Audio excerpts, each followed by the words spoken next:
Break के बाद आपका स्वागत है। सीरिया और ईरान के गहराते संकट के बीच दुनिया के 5 मजबूत अर्थव्यवस्थाओं के समूह ब्रिक्स ने सैन्य दखल के खिलाफ लामबंदी की है। आर्थिक हितों से बंधे ब्रिक्स समूह ने जोर देकर कहा कि मामले का समाधान बातचीत के जरिए ही निकाला जाना चाहिए। ब्राजील, रूस, भारत, चीन और दक्षिण अफ्रीका के शासनाध्यक्षों ने शिखर सम्मेलन के बाद जारी घोषणा पत्र में स्पष्ट किया है कि ईरान की स्थिति को हाथ से निकलने का खतरा मोल नहीं लिया जा सकता, क्योंकि इसके परिणाम पूरी दुनिया के लिए खराब होंगे। ब्रिक्स ने नाभिकीय ऊर्जा के शांतिपूर्ण इस्तेमाल के हक को लेकर ईरान की हिमायत भी की। ब्रिक्स के एक दिन शिखर सम्मेलन के लिए राजधानी में जुटे नेताओं के पश्चिमी एशिया की हालत पर गहन विचार विमर्श किया। सम्मेलन की मेजबानी कर रहे प्रधानमंत्री मनमोहन सिंह ने कहा कि हम सभी इन बातों पर सहमत हैं कि ईरान व सीरिया की समस्या का स्थायी समाधान बातचीत के जरिए ही संभव है।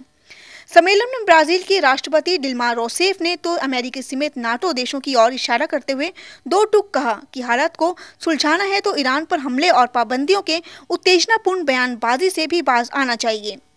महत्वपूर्ण है कि ब्रिक्स ने कुनबे में भारत और चीन ईरानी कच्चे तेल के सबसे बड़े आयातकों में से एक है। दूसरी ओर सीरिया व ईरान को लेकर रूस और चीन संयुक्त राष्ट्रीय सुरक्षा परिषद में भी सैन्य दखल व पाबंदियों के खिलाफ सुर उठा रहे हैं। ब्रिक्स देशों ने शांतिपूर्ण तरीके से नाभिकीय ऊर्जा के इस्तेमाल को लेकर ईरान के अधिकार का भी समर्थन किया। अफगानिस्तान के जलालाबाद स्थित भारतीय वाणिज्य दूतावास के निकटवर्ती इलाके में आज जबरदस्त बम विस्फोट हुआ। बम विस्फोट एक बाजार में हुआ और जान माल की क्षति की फिलहाल कोई सूचना नहीं मिल पाई है। अफगानिस्तान के जलालाबाद स्थित भारतीय वाणिज्य दूतावास के निकटवर्ती इलाके में आज जबरदस्त बम विस्फोट हुआ। विस्फोट में दूतावास के किसी कर्मचारी अथवा किसी भारतीय के हताहत होने की खबर नहीं है। सूत्रों ने बताया कि यह विस्फोट दूतावास को निशाना बनाकर नहीं किया गया था। विस्फोट एक बाजार में हुआ जो दूतावास से कम 1 किलोमीटर दूर है। सूत्रों के अनुसार बम विस्फोट में जान माल की क्षति की फिलहाल कोई सूचना नहीं है।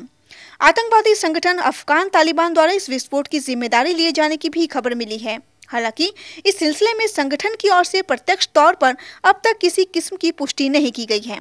आर्मी चीफ को रिश्वत की पेशकश के मामले में नए खुलासे पर अब रक्षा मंत्री ए.के. एंटनी को भी जवाब देना होगा। एंटनी टाटा ट्रक घोटाले के बारे में 2009 से ही जानते थे, लेकिन वे अपनी आंखें मूंदे रहे।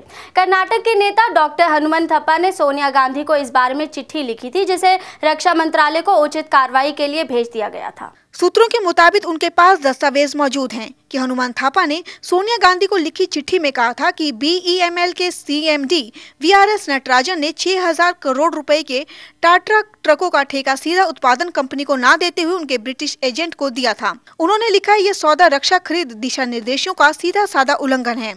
इसके बाद 5 अक्टूबर 2009 को सोनिया गांधी की तरफ से स्वास्थ्य मंत्री गुलाम नबी आजाद ने रक्षा मंत्रालय को चिट्ठी लिखी और इस मामले में जरूरी कदम उठाने को कहा। 22 अक्टूबर 2009 को रक्षा मंत्रालय की अपनी जवाब में लिखा था कि टाटा ट्रक सौदे की जांच जारी है और इस मामले में जो भी कार्रवाई होगी उसकी जानकारी आपको दी जाएगी। इस जवाब को भेजे आज 2 साल से ज्यादा वक्त बीत चुका है और मामले की जांच का कोई नतीजा सामने नहीं आया है।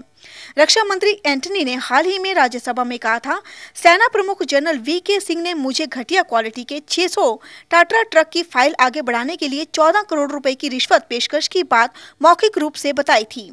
लिखित शिकायत करते तो कार्रवाई जरूर होती। जानकारों का कहना है कि जब रक्षा मंत्री को साल 2009 से जानकारी थी और हनुमंथप्पा ने लिखित शिकायत की थी, फिर उस वक्त इस मामले की जांच क्यों नहीं कराई गई। और उधर जजों के खिलाफ जांच की व्यवस्था का प्रावधान करने वाले न्यायिक जवाबदेही विधेयक पर शुक्रवार को शोर शराबे और बिना किसी बहस के लोकसभा में मुहर लगा दी गई।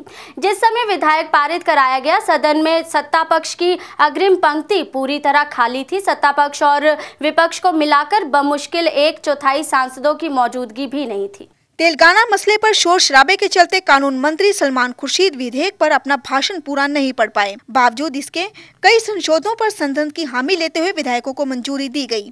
सरकार के सूत्रों ने कहा कि विधेयक पारित कराने के लिए सरकार की प्रमुख विपक्षी दल भाजपा से पहले बात हो गई थी। संशोधन विधेयक के अनुसार किसी भी अन्य संवैधानिक प्राधिकरण के खिलाफ मौखिक टिप्पणी करने वाला जज न्यायिक कदाचार का दोषी होगा। अपने संक्षिप्त जवाब में कानून मंत्री सलमान खुर्शीद ने कहा कि विधेयक ऐसी व्यवस्था स्थापित करता है जिससे उच्चतम न्यायालय या उच्च न्यायालय के किसी भी जज के खिलाफ शिकायत की जांच की व्यवस्था होगी। उन्होंने कहा कि ये विधायक अधिकतम न्यायिक स्वतंत्रता के साथ न्यायपालिका के सदस्यों के लिए जवाबदेही तय करने के बीच संतुलन साधने का काम करेगा। विधायक न्यायाधीश जांच अधिनियम 1968 का स्थान लेगा, लेकिन पुराने कानून के कुछ प्रावधानों को नए विधायक में यथावत रखा गया है।